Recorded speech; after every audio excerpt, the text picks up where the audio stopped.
Ieri c'è stato lo showcase PlayStation, è stato un evento interessante con molti giochi annunciati, ok, però c'è una cosa negativa, molto negativa, di cui vi parlerò a fine video. Voglio stilarvi una lista di giochi che più mi hanno impressionato, perché far la lista completa ormai non serve niente, perché sono passate diverse ore e bene o male sapete tutti quello che è stato annunciato.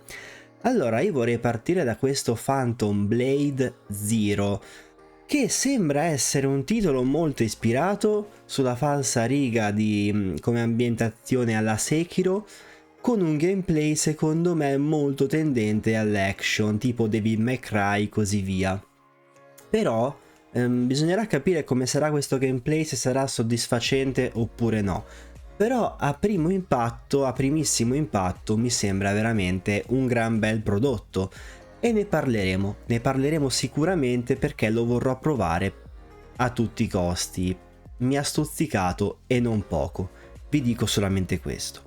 Vorrei parlarvi anche di Assassin's Creed Mirage, che sembra essere finalmente un ritorno al vecchio splendore dei primi Assassin's Creed. Infatti il gameplay è molto preso dai primissimi Assassin's Creed, graficamente sembra di buon livello, uscirà anche per PS4, però sembra essere un titolo di buona qualità, che sia la volta buona che Ubisoft, dopo un recente passato un po' scarso, un po' scarno di giochi fatti bene, che sia un ritorno a una vecchia Ubisoft che noi conoscevamo e che era veramente tanta roba.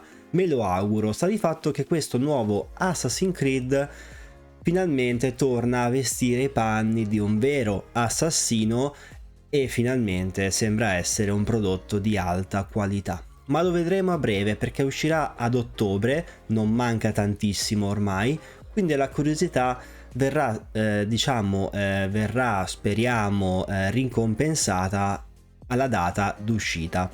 Però sono veramente molto curioso. Io sono un grande estimatore dei vecchi Assassin's Creed, i nuovi purtroppo non... Vi dico la verità, non li ho ancora giocati, ma tutto questo open world, GDR, non mi ha dato la voglia di metterci le mani sopra, anche se prima o poi almeno provarli vorrò farlo. Però diciamo che sono più legato all'idea dei vecchi Assassin's Creed, con l'assassino, con lo stealth, con l'action, così via, e una mappa un pochino più ristretta. Allora, altra cosa che mi è piaciuta moltissimo è il secondo Dragon's Dogma. Io, da grande non amante dei GDR, perché ne gioco veramente pochi, ma quei pochi che gioco mi piacciono tanto perché li seleziono con molta cura. Infatti non sono un grande appassionato di quel genere e gioco solo quelli che mi sembrano più belli, più divertenti. Il primo Dragon's Dogma l'ho giocato in realtà tanto dopo il lancio, tipo 4 anni fa, 5 anni fa, e devo dire che, seppur vecchio, perché comunque era l'epoca che stava per uscire PS5, eravamo su PS4, l'ho giocato su PlayStation 3 e devo dire che ha fatto la sua porca figura e mi sono veramente stradivertito e mi è piaciuto da impazzire. Quindi attendo con molto hype questo seguito, perché se fa le cose fatte per bene potrebbe essere un gran bel prodotto, potrebbe essere. Altra cosa molto interessante, Alan Wake 2, che per me Alan Wake è un qualcosa di assurdo. Il primo l'ho amato alla follia, il suo DLC espansione un po' meno, devo essere onesto. Questo Alan Wake 2 si è presentato in forma splendida, hanno fatto vedere poche parti di gameplay, ma sembra intanto molto... l'ambientazione sembra molto horror, molto più horror rispetto al primissimo capitolo, che era più action, bene o male. Sembra veramente molto pauroso e graficamente sembra una bomba. E sapendo che Remedy le storie, quando le vuol fare, le sa fare bene, perché purtroppo l'ultimo Control non mi ha fatto impazzire, però Quantum Break, Alan Wake, Max Payne sono tutti giochi meravigliosi se parliamo di storia. Io lo attendo con molto hype, ragazzi, perché cioè, per me Alan Wake è straordinariamente bello, cioè questo secondo capitolo difficilmente sbaglieranno, mi auguro che non sbaglino, perché è come tirare un rigore a porta vuota, non possono sbagliare, non possono, anche perché è tanti anni che ci stanno lavorando e quindi mi aspetto un gran bel prodotto. Poi Metal Gear Solid Delta Snake Eater, il remake del terzo capitolo, famosissimo terzo capitolo. Da quello che ho capito sembra essere sviluppato da Konami, perché ho visto la scritta Konami, ma non lo so, devo essere onesto, non lo so con certezza. Sta di fatto che adesso io mi vergogno, perché mi vergogno, non ho mai giocato interamente in Metal Gear Solid, quindi mi sto vergognando veramente tanto di questa cosa. Però questa è una possibilità per recuperare i Metal Gear Solid, perché fanno magari il remake del terzo, perché da quello che ho capito cronologicamente il terzo dovrebbe essere il primo, da quello che ho capito io come storia. Magari poi fanno il remake degli altri e così via, e così me li posso godere tutti quanti. Quindi sono molto curioso perché ne parlano come un gioco della Madonna, e ne sono sicuro perché Kojima, quei pochi giochi che ho giocato di Kojima li ho apprezzati tantissimo e sono curioso, non vedo l'ora che esca, sicuramente lo prenderò, magari ci farò anche una serie sul canale, chi lo sa, chi lo sa. E l'unica cosa che stavo pensando è che finalmente Konami si sia svegliata, ma sarebbe anche ora, perché ultimamente Konami ha annunciato tanti Silent Hill in produzione e ha annunciato questo remake. Quindi vuol dire che Konami ha capito che ha delle IP veramente bomba e che possono vendere tanto se fatte bene. Io spero che Konami si sia svegliata, sarebbe ora, ragazzi, sarebbe ora. Poi parliamo un po' di realtà virtuale, sì, perché hanno fatto vedere i giochi per la realtà virtuale che sembrano veramente interessanti, peccato che io non abbia la realtà virtuale da seconda, il secondo modello, il nuovo visore, perché il primo lo comprai, ci spesi tanti soldi e onestamente ci ho giocato, però dipendeva dal gioco, in alcuni vomitavo, in altri no, cioè non vomitavo in realtà, però mi veniva lo stimolo di vomitare, quindi smettevo di giocare. Quindi insomma, prima di comprare questo VR 2 vorrò provarlo tramite un amico o così via con molta calma, per capire se hanno migliorato tantissimo questa cosa e di conseguenza mi possa far giocare divertendomi senza soffrire le pene dell'inferno. Però da quello che ho visto, intanto Arizona Sunshine 2 sembra bellissimo, sembra veramente stradivertente e fighissimo. La realtà virtuale per Resident Evil 4 Remake, ragazzi, è la quintessenza della meraviglia. Onestamente è meraviglioso, si vede, cioè deve essere un'esperienza veramente incredibile. E poi altri giochi che hanno fatto vedere, insomma sembra che questa realtà virtuale stia prendendo sempre più piede, e ci mancherebbe, dovrebbe essere così, anche ho dato un pugno ho dato un pugno, anche perché onestamente bisogna scommetterci tanto in questa nuova tecnologia, perché insomma è una gran bella tecnologia per chi non riesce, per chi non vomita, è una bellissima tecnologia.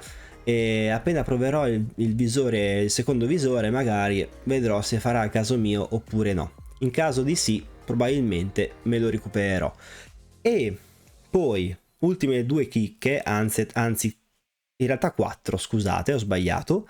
Questo Sword of the Sea, che è un titolo fatto dai creatori di Journey e Abzu, quindi sappiamo bene o male il genere si può intuire, ok? E sappiamo che questi creatori fanno solo belle cose, quindi lo aspetto pure quello con abbastanza hype. Ultimo, ma non ultimo per importanza, anzi penultimo, è Neva o Niva o come si pronuncia, dai creatori di Gris. Hanno fatto vedere un trailer, ok, e già in quel trailer di un minuto e mezzo mi veniva da piangere. Cioè sembra veramente un prodotto molto interessante. Gris all'epoca era tanta roba come emozione generale. Questo prodotto nuovo chissà, però io mi aspetto veramente, intanto mi aspetto qualcosa di emozionante che faccia piangere, che faccia veramente venire come dire la tristezza, no? La tristezza e così via. Però mi aspetto un gran bel gioco di impatto sull'umore proprio. Vedremo cosa verrà fuori, ma lo aspetto veramente tanto questo sì. Ultima veramente, è il nuovo trailer di Spider-Man 2 in uscita quest'anno, quindi manca veramente poco, a fine anno dovrebbe uscire. Allora, è stato un trailer che è stata una roba spettacolare.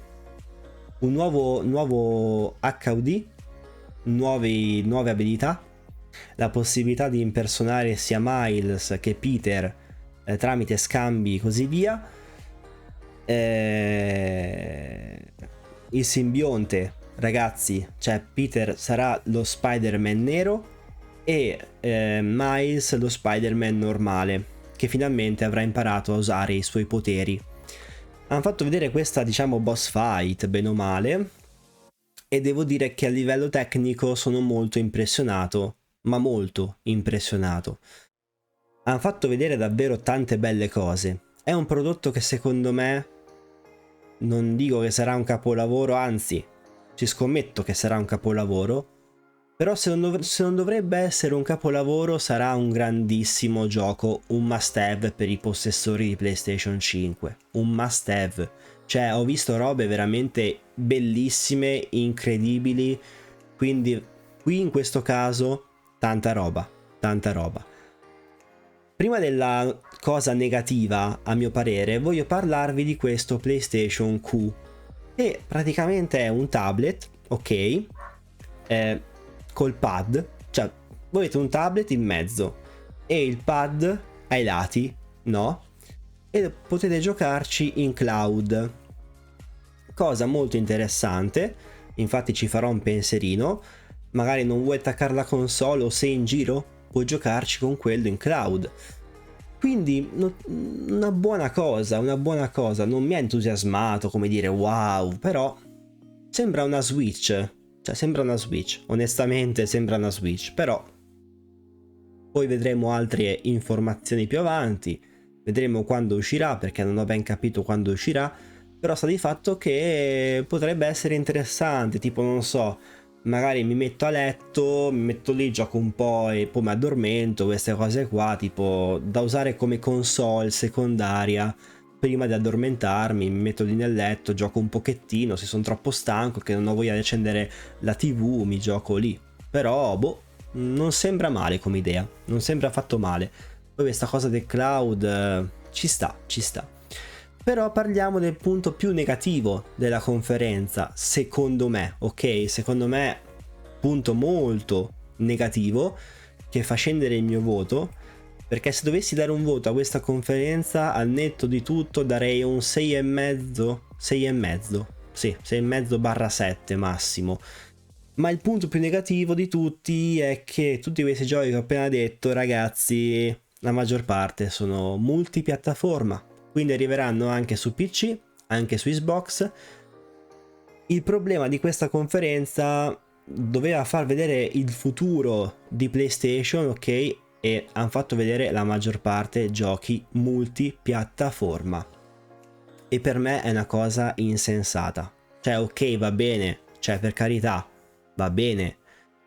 Però, cioè, in una conferenza così, in uno showcase del genere, avrei preso una scelta più intelligente, annunciare molte esclusive, tipo il nuovo gioco di Sucker Punch, il nuovo gioco di Naughty Dog, cioè Santa Monica cosa farà dopo God of War, magari una qualche prospettiva. Boh, non lo so. Onestamente non ve lo so dire. Stavo pensando anche a Bungie. Bungie, ok, farà questo marathon. Nuova poi, non è vero, non è nuova proprietà perché comunque era un gioco vecchio dell'epoca che faranno un nuovo capitolo. Però pure quello ho capito che uscirà su PC e Xbox. Quindi ragazzi, cioè va bene tutto. Tanti bei giochi, tante belle cose. Però a parte Spider-Man e il visore, le esclusive, dove stanno? Cioè, mancano le esclusive. Tipo Bluepoint, cosa sta facendo? Boh. Naughty Dog, cosa sta facendo? Boh. Sucker Punch, boh. Kojima, boh. Cioè, boh, non ho capito veramente il perché non abbiano fatto vedere più esclusive, perché è il momento ora di agire. Al momento che Microsoft sta definendo l'accordo anche legalmente per Activision Blizzard. Quindi è questo il momento di spingere, di far vedere i muscoli. Cioè, perché non mi fate vedere, non so, cioè io fossi in Sony, porca miseria. Ok, COD andrà su Game Pass in futuro? Cavolo, riesumo le saghe di Killzone, di Resistance. Perché no? Perché no? Non capisco, cioè, vedo una Sony troppo sicura di sé. Ah, tanto siamo i migliori sul mercato. E troppo, come dire, non va sul concreto. E un po' dispiace. Perché, cioè, tu in una conferenza del genere mi fai vedere solo un'esclusiva? È un po' poco. È un po' poco. Onestamente è un po' poco. Ma vabbè, stanno di fatto, le cose stanno così, conferenza che comunque non mi è dispiaciuta, però questa assenza di esclusive, ripeto, mi ha un po' destabilizzato e mi ha un po' preso male. Perché io, cioè, è da anni che voglio vedere un nuovo Resistance, è da anni che voglio vedere un nuovo Killzone. Questo multigiocatore di The Last of Us, il nuovo Death Stranding. Non ci dico niente, il nuovo Ghost of Tsushima. Boh, non lo so, non lo so. Guerrilla Games, dopo Horizon, vabbè, Forbidden West. Cosa farà? Potevano dirci qualcosa, ma non dico di far vedere un trailer perché, cioè, sono usciti da poco i giochi, alcuni giochi tipo God of War, Horizon Forbidden West. Almeno aggiornarci su cosa stanno facendo. Non lo so ragazzi, non lo so, sono abbastanza interdetto su questa cosa, sono abbastanza triste. Sta di fatto che però nella conferenza sono stati annunciati tanti bei giochi e questa è una bella cosa, e questa è una bella cosa. Ripeto, peccato per le esclusive. Ragazzi, vi ringrazio molto, per oggi è tutto, noi ci becchiamo ad un prossimo video. Ciao!